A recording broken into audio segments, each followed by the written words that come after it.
everyone. My name is Kelly. I'll be doing the reading this morning. This year's theme is 2020 Spiritual Vision. Our theme for September is Facing the Fear. Life's uncertainties and challenges can test our faith. This month, we draw upon a vibrant and active faith and reap the benefits of a spirit-centered life. Today's topic is, do you have faith or are you had by faith?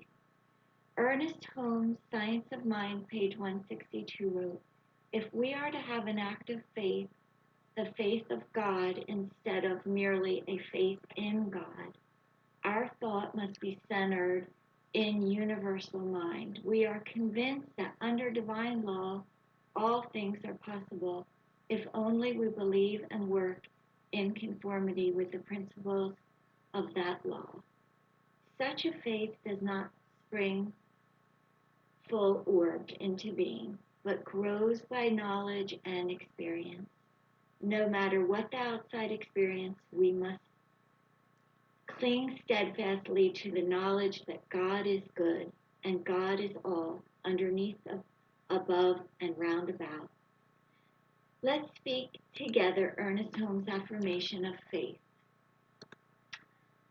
I live in the faith that there is a presence and power greater than I am, that nurtures and supports me in ways I could not even imagine. Ernest Holmes. And now I'd like to reintroduce Reverend Kathleen. Thank you, Kelly. It was beautiful. I love that quote. Beautiful. So I'm going to begin with a story. It's a story about a woman who had a dream. And in her dream, she was being chased by a bear. So she turned around, she looked at the bear, and she said, "Are you going to kill me?" To which the bear replied, "I don't know, lady. This is your dream. You decide." So this is your life. This is my life. We get to decide. We get to choose. Are we going to choose to fear the worst, knowing that our thoughts are creative, or are we going to expect the best, have faith in the best? Again, because our thoughts are creative. As John Lennon said, and I love this, everything will be okay in the end. If it's not okay, it's not the end. So let's talk about this thing called fear first and get it out of the way. Fear, false evidence appearing real. Fear is actually the misuse of our faith. I've talked about this before.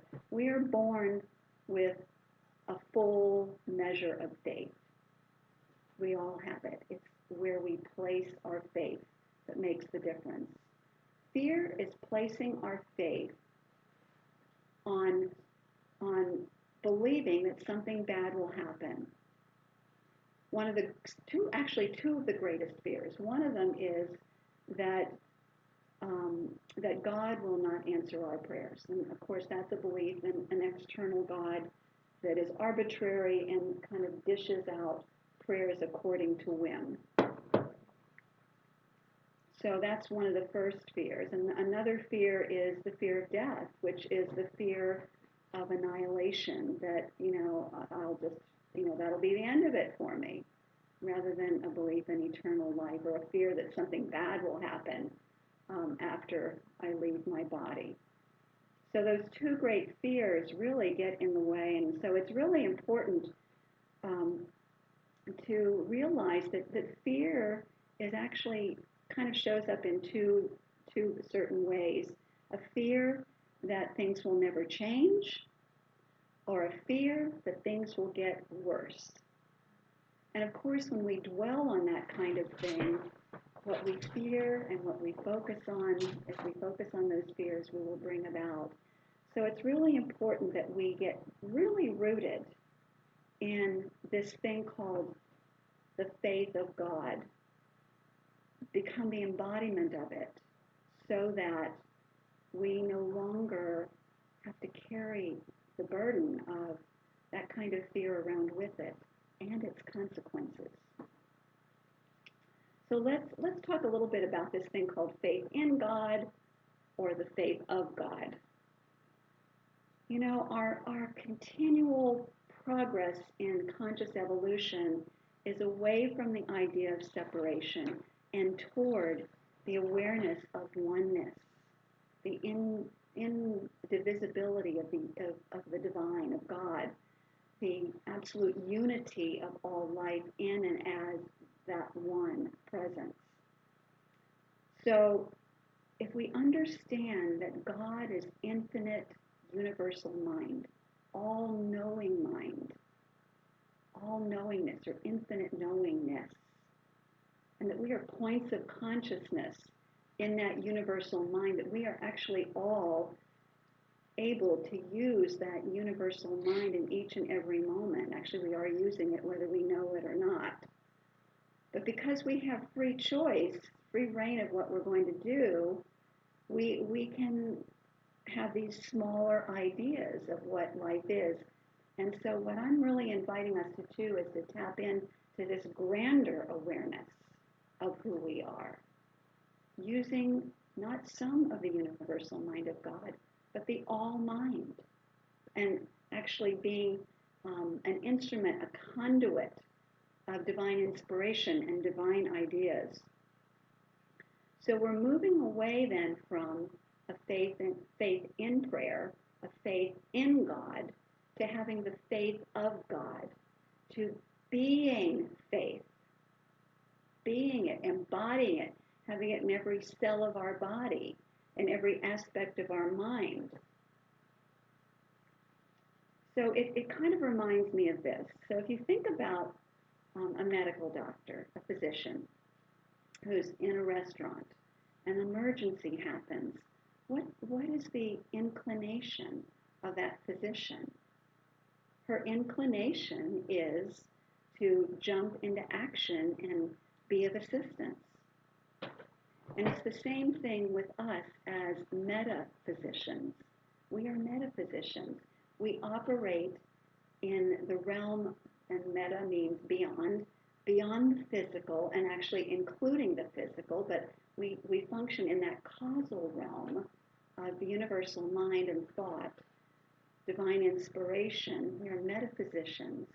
And therefore, it is important to understand that our essential nature, when we get the confusion out of the way, is faith, being that faith. And it's a faith that we can direct. And so the idea of being a metaphysician is to continually direct that faith in the direction of spiritual truth and good and more good. So we are the essence of faith. We are the faith of God in expression. That's our nature. Again, it's about clearing away the confusion. And so how do we do that? How do we clear away the confusion? We don't do it. The old-fashioned way of doing it is begging, bargaining, manipulating, and pleading with God.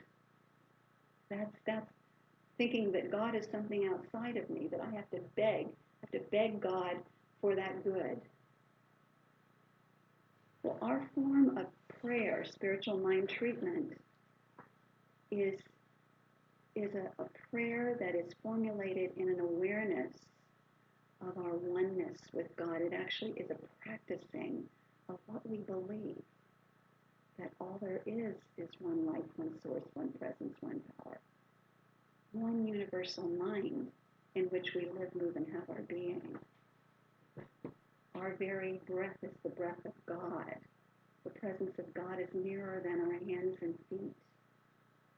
We are the life of God individualized.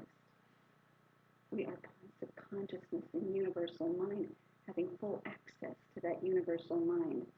This is cultivating the faith of God. This is being that faith of God.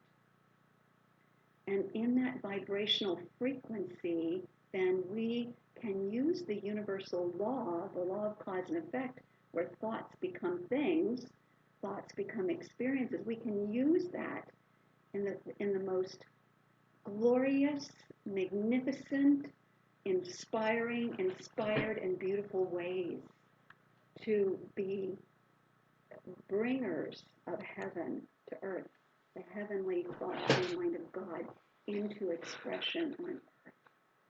That is what being a metaphysician, a mystic, is all about. That is our spiritual tradition. And I love that about our spiritual tradition. So when we then recognize the allness and the goodness of God, when we remember that we are of God, we have the faith of God, the love of God, the goodness of God right here in the center and core of our being, ready to be expressed, then what happens is we reach a calm knowing that all is well. That all is well. That calm knowing of all is well is that relaxation response that we hear about, where all the oxytocin is released and where we are, our aura expands and where we are more open, actually wide open to divine inspiration and able to see opportunities around us, more awake and aware to the possibilities and the potentialities of life. Catherine Ponder, I think, demonstrated this faith of God so beautifully. I want to read this quote from her. Catherine Ponder is a unity minister. She said, "I have insurmountable faith in the perfect outcome of every situation in my life." Why? Since God's infinite intelligence is in absolute control. And she's talking about in us, through us, as us, and all around us. That divine intelligence, when we let go and we let God. And that's the mindset, or the perception, the awareness, the knowing that she had and she has. It reminds me of a story that I've told before. This is actually one of my favorite stories, but it's about two men who grew up as friends in Africa, and one became king, and one became the king's right-hand man. So they were still together, just playing certain roles. And the right-hand man had this insurmountable faith. So his favorite saying was, "This is good."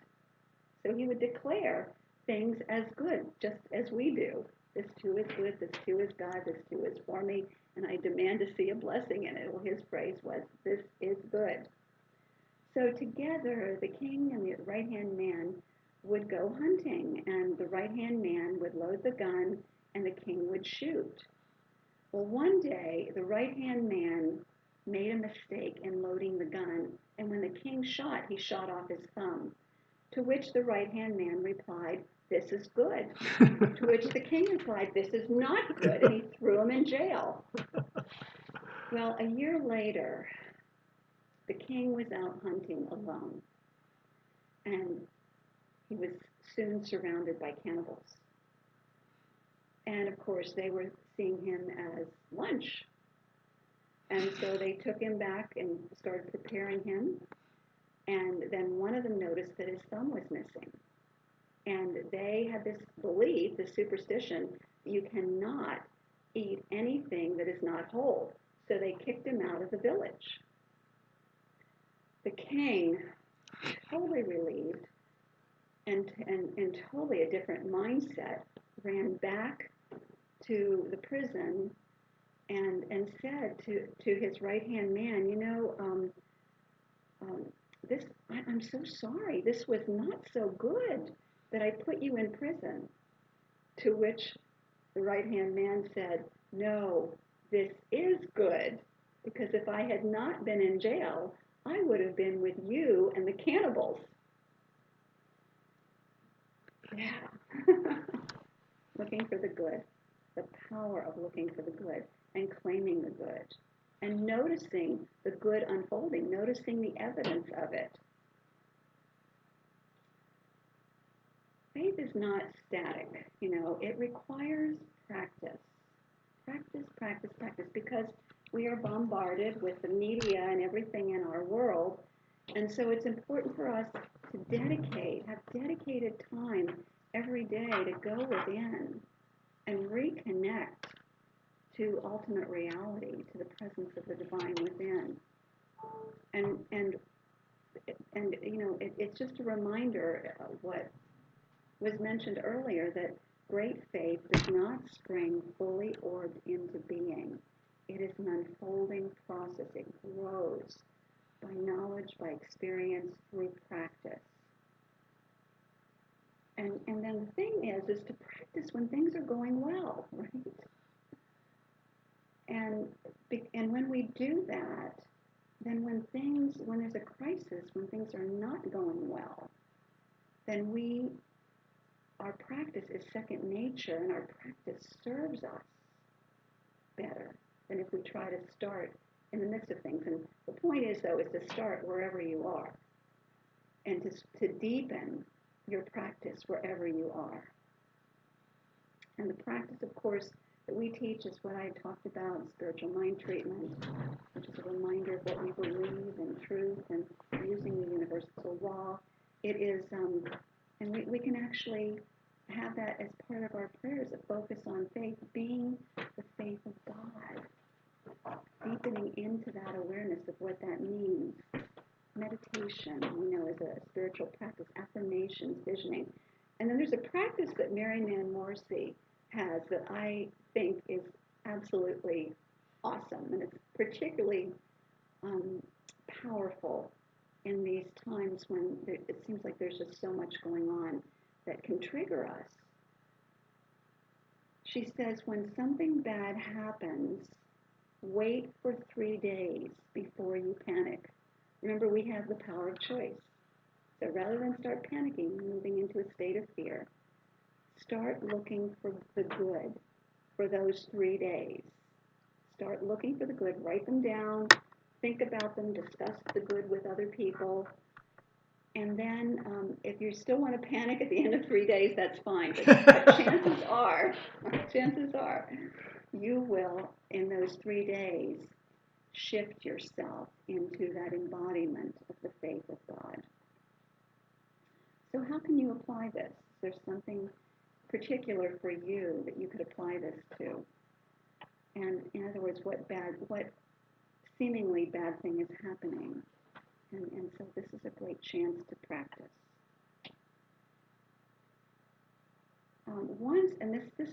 Once someone asked me for a prayer for a loved one, and my normal response is, well, can I also include you in prayer for peace of mind or whatever?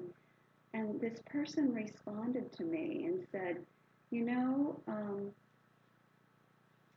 I think I have it covered. She said, I am imagining myself and my loved one giving a talk on how we transcended this situation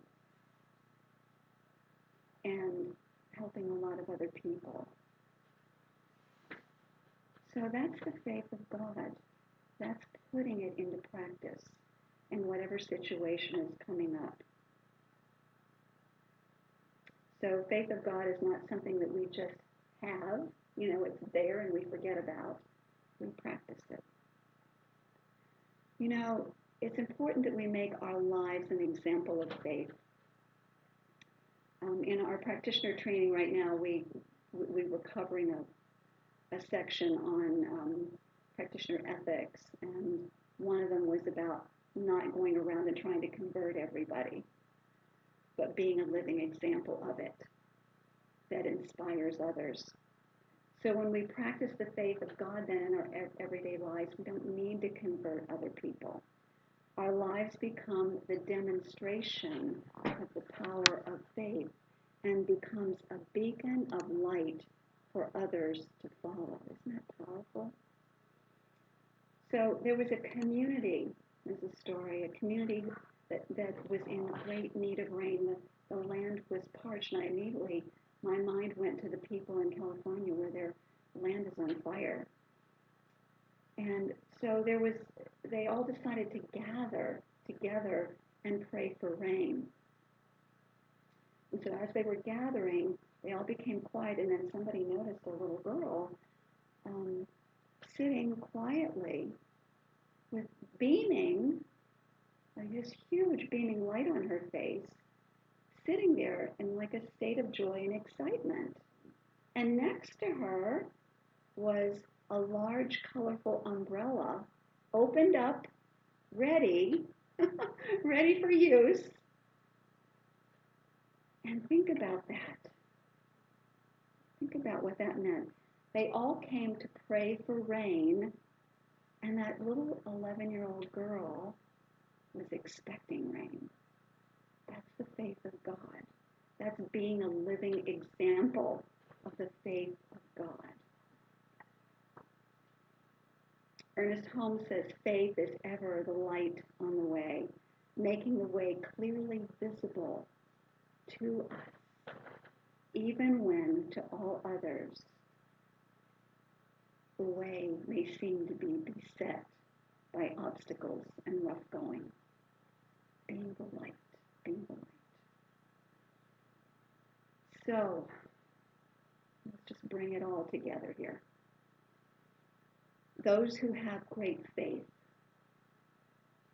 and I'm going to turn that around, I'm going to say, when we choose to have great faith, the faith of God, we are standing in a place, we are the vibration of a great creative power because we're unified with the all power of God. So here and now, let's upgrade our faith from faith in God to the faith of God. And how do we do that? We do that by surrendering all the confusion, surrendering what is often called the ego, the idea of separation, our need to be right, our need to fight, our fear that the worst might happen. And let's instead reveal and embrace our divine nature, that faith of God, knowing that all is well, that calm knowingness that all is well. Let's turn within. And so I celebrate in this perfect and powerful and present moment the allness, the fullness, the glorious nature of the divine, right here as who I am in truth, my divine nature, full of faith, the faith of God. I know this truth about myself is also the truth about each and every person everywhere. And so I'm claiming right here and right now in this moment, I'm actually calling upon the law of divine elimination to remove from consciousness all the layers of nonsense, self-induced nonsense, sin, self-induced nonsense that thinks that we are anything less than who we are. All that confusion, all that egoic idea of written God, separation from our good. And I know that what shines forth in this very moment from each and every one of us is a brilliant, beaming light, a knowingness, an expectation of good, a living example of what it means to be the faith of God, the presence of love, the presence of compassion, the light of the world.